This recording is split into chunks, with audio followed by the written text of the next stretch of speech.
Hello, everyone. Are you wondering what is an average salary of a construction worker in Argentina? Let's explore. Construction jobs remain important in Argentina, driven by housing and infrastructure demands.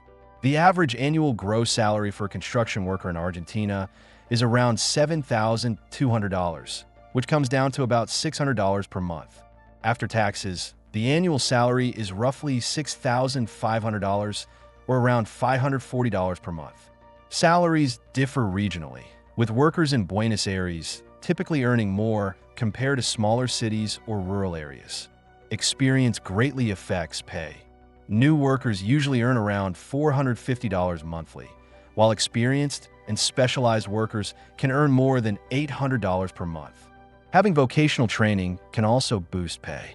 Construction workers with a university degree often take higher-paid supervisory roles, while those without degrees mostly stay in manual labor positions with lower pay. Please like the video and share your salary in the comments. Thanks for watching, and see you next time. Goodbye.